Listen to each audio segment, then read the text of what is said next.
18-year-old Kelsey Smith went on a run to Target, then vanished without a trace. This is the last known footage of Kelsey Smith, an 18-year-old who had graduated from high school just 9 days earlier. That day, she was shopping at the local Target.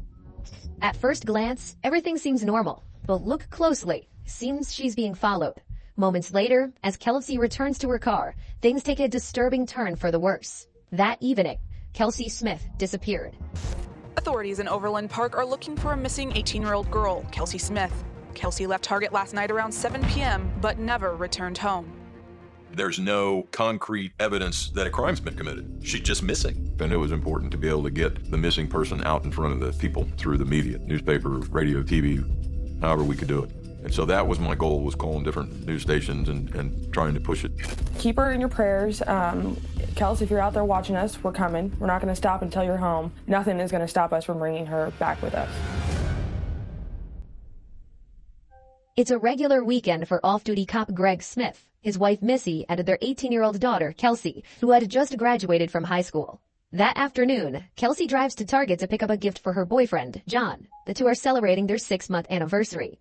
She expects it to be a quick, uneventful errand. There and back, nothing more. But things don't go as planned. She was at Target around 7-ish. And I knew she was supposed to go out with John like 7:30 or so. Kelsey is supposed to meet John at her house around 7:30 that evening. But when he shows up, she still isn't home. After half an hour with no sign of her, both John and Greg start to worry, especially when their calls go unanswered. Kelsey was the kind of teenager, unlike most, that even if she was a few minutes late, she would call to let us know because she didn't want us worrying. 30 minutes and she's late. I was calling different police departments around the area saying, hey, have you guys had contact with this car, this license plate number, and has there been any accidents? That wasn't calling to report her missing. That was me being a cop is what that was. Another half hour goes by before the family heads to Target, hoping Kelsey might just be stuck in the parking lot and unable to reach them. But when they get there, neither she nor her car is anywhere to be found. Growing more anxious, they begin driving around the area, searching for any sign of her. On one of their rounds, they pull into the shopping center across the street. That's where they finally spot it, Kelsey's car. But Kelsey herself is gone. Well, that was a bad signal to me, that the car was in a different place. A signal that this could be a crime scene. And so I said, okay, everybody just stay away from it. Let me call the police. 4 hours after Kelsey was last seen, police step in. Detectives begin a careful search of her car, examining every detail for even the smallest clue that might lead to her. We did find Kelsey's purse. As we were watching the police bag Kelsey's car, your stomach is in your throat. We found the wrapping paper and the present that she had purchased at Target. It was kind of one of those moments where you look at each other and go, this might not be good. Inside of the car, there are no signs of a struggle, but something outside immediately catches the investigators' attention. What looks like a piece of fabric sticking out of the trunk. We hoped that she was in it, but prayed she wasn't. I was literally holding my breath because I thought maybe that's where she was. And I was hoping if she was there that she was alive. When forensics open it, Kelsey isn't there. When you don't see her, I dropped to the ground. Like, you just knew, this is serious. This isn't just, she's late or something. And then when she wasn't there, it was like, so where is my child?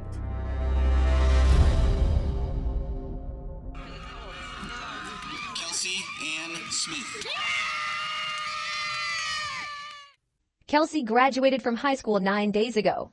She was going to go to Kansas State University to become a veterinarian.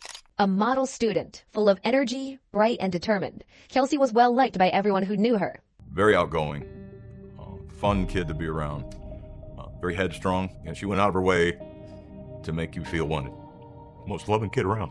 Kelsey was one to not let anyone be left behind. She was friends with everyone. She was big into social media. You put balloons on a friend's locker and stuff. You're gonna post stuff like that. You share everything with everyone. And now, this responsible 18-year-old, the girl everyone described as dependable and bright, vanishes without a trace. The police keep searching, but the car provides no leads, nothing to indicate a crime has occurred. It almost seems as if someone simply drove it to the parking lot and left it there. Kelsey's disappearance remains a complete mystery, until detectives find a potential witness at the parking lot who may have seen it all. Officers notice a security camera aimed at the lot, but it's late, and no one with access to the footage can be reached by morning. While they wait, detectives focus on interviewing Kelsey's family and friends. Greg, Kelsey's father and a police officer, and his wife Missy are brought into an interrogation room. For now, that makes them official people of interest in the case. I mean, they put us in a questioning room, and they left us there for a little bit of time, and there's a camera up in the corner, you know. And I looked at Missy, I said, you know they're watching us, right? You realize we're both suspects right now? She says, yeah. And I said, so we're going to answer the questions so they clear us so they can look for the right person. But it's just routine. They have to do this. All of this was standard procedure, part of the police protocol for handling missing person cases. The questioning doesn't last long, and it quickly becomes clear that Greg and Missy are not under suspicion. Usually, investigators focus on the last person to see the missing individual or anyone they had contact with shortly before their disappearance. In Kelsey's case, she had to spend most of her past few days with her boyfriend, John, making him the last person known to have been with her. When it came to suspects, I wasn't thinking about John. He's just such a wholesome kid that you would never think anything like that. But detectives had a different take. The main question is where John was before he drove to Kelsey's house. Since a common scenario for a boyfriend or girlfriend to be involved in a disappearance, detectives immediately put pressure on him. They ask the same question several times, phrased in different ways to watch his reaction. It was like tearing my mind apart why they were doing this. Despite their efforts, John remains calm and consistent, giving no contradictory statements. It soon becomes clear that his story holds up. He truly has no idea where Kelsey is or why she disappeared. 8 hours into the investigation, police still have no leads. Frustrated and desperate, Kelsey's family decides to take matters into their own hands, launching their own unofficial search. Statistics show that the first 48 hours after someone goes missing are crucial. After that, it may already be too late. Even if the person is found afterward, the chances of them being alive drop dramatically. Greg, Missy, and John mobilize hundreds of volunteers, splitting into groups to search the neighborhood. Each carries stacks of printed missing person flyers, going door to door and asking neighbors if they've seen Kelsey. You really didn't know what kind of community we lived in until this happened. Hundreds of people came out of nowhere to come search for my sister, and I don't know any of these people, but these people are all family now. Meanwhile, more than 12 hours after Kelsey disappears, the family finally gains access to footage from the parking lot camera. Police review several hours of video, and at 9:17 p.m., 2 hours after Kelsey was last in contact, a car pulls into the lot. Someone calmly gets out, but the image is too grainy to identify them. For the police, it's a frustrating dead end. For Kelsey's family, though, a glimmer of hope appears. A security camera at a nearby restaurant shows a girl who matches Kelsey's description. When the family arrives to examine the footage, their hearts race. They see her sitting with her back to the camera. Could it really be Kelsey? You hope it is because you're hoping for any glimpse or any glimmer of hope for your child. It wasn't her. Time is running out, and the police are hanging on to their last hope. Before she vanished, Kelsey had been at Target, a store monitored by dozens of surveillance cameras. If she had really been there, the footage would confirm it. Investigators only need to catch a single shot of Kelsey, yet they soon realize that all 40 cameras in the store captured her full route that day. At 6:54 p.m., Kelsey Smith pulls into the parking lot. She gets out of her car and walks toward the store entrance. She disappears from view for a few seconds, but another camera quickly picks her up as she enters the building. Detectives track her every move, watching the footage closely. Kelsey moves at a relaxed pace, casually browsing the store and picking out what she needs. She chats briefly with the cashier, pays for her purchases, and steps back outside. Only 10 minutes after arriving, she returns to her car, pulls out of the parking space, and drives off. The detectives are left stumped. It all appears to be a routine shopping trip, yet the tension is palpable. Every passing minute feels critical, and the police are still without any leads. We have no further leads as to what might have happened to her. We are sort of in the dark. The following day, 24 hours after Kelsey went missing, the police revisit the footage at headquarters with a team of specialists. 10 officers pore over the recordings repeatedly, but at first, nothing seems out of the ordinary. Kelsey doesn't speak to anyone. No one approaches her. She pays for her purchases, calmly exits the store, walks around her car, gets into the driver's seat, and it drives off. As they continue to study the moment she reaches her car, someone spots a detail that has been overlooked. While Kelsey walks around and opens the door, a rapid, barely noticeable movement occurs, just before she settles in and shuts the door. The camera angle doesn't show the full picture, but it's clear that someone darts behind the vehicle from the left side. After a brief 12 to 15 second pause, the car backs out and it drives away.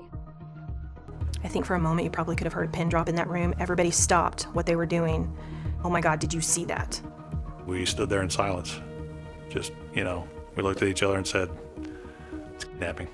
The detectives don't want to, but they have no choice. They have to tell Kelsey's family the devastating news. Their daughter has been taken by force. That feeling of powerlessness comes back, and it's like, can't do anything to help her. Although the police have video footage, the perpetrator's identity isn't clear. Still, it's obvious he was likely following Kelsey before the abduction, so the officers review the footage again, this time focusing on anyone who might be shadowing her movements.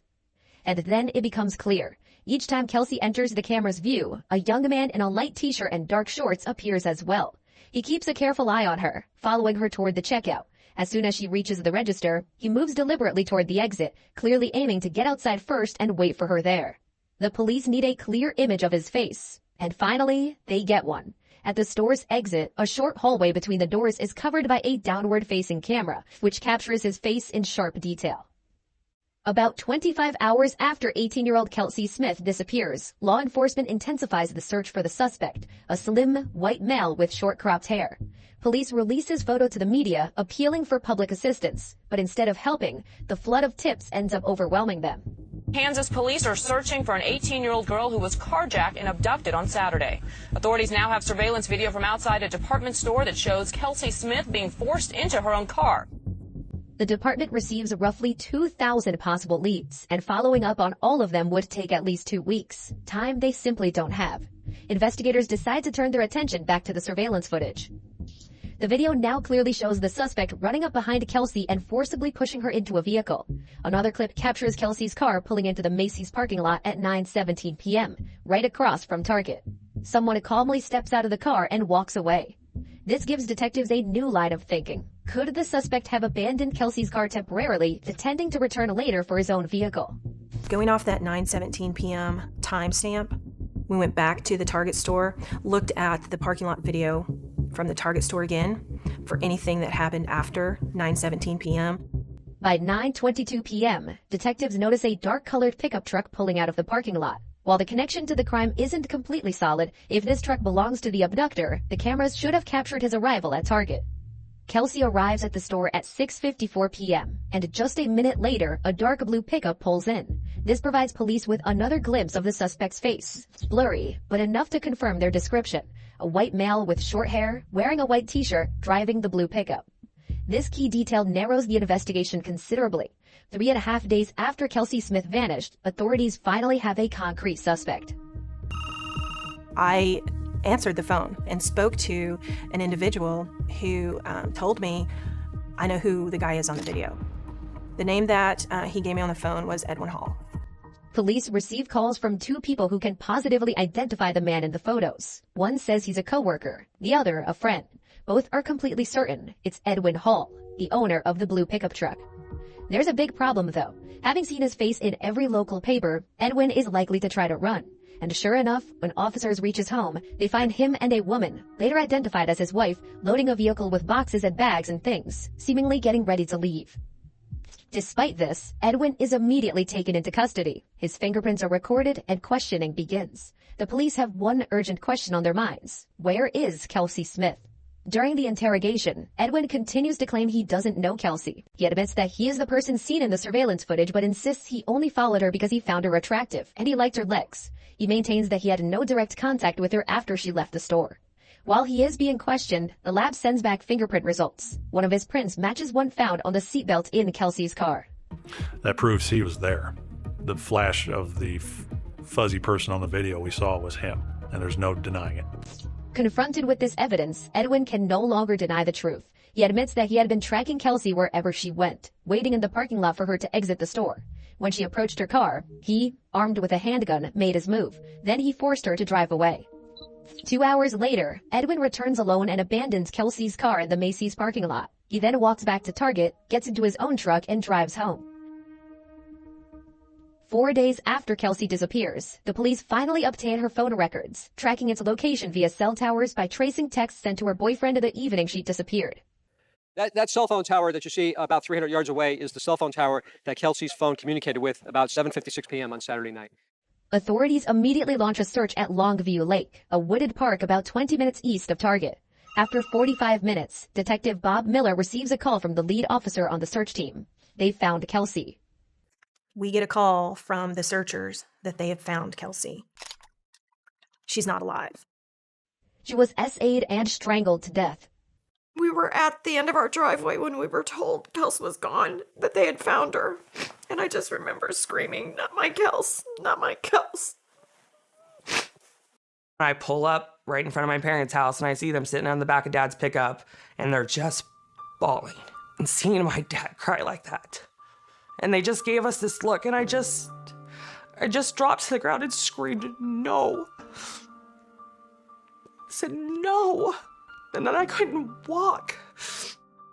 Edwin Hall is charged in connection with Kelsey Smith's murder. Though he initially faces the death penalty, he fully admits his guilt and is sentenced to life in prison without the possibility of parole. Mr. Hall, to that charge, how do you plead? Guilty. We've asked Edwin Hall about other murders in the Midwest they might be responsible for. And his reply was, "No, I'm not responsible for any. This is my first time of killing someone." My police instinct tells me it's a lie. The key evidence in the case was the surveillance video, footage that ultimately helped catch the perpetrator, but tragically could not save the life of an innocent 18-year-old girl. Awesome just to have met her.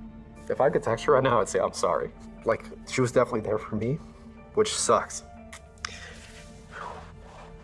So yeah, I'd probably just be, I'm sorry.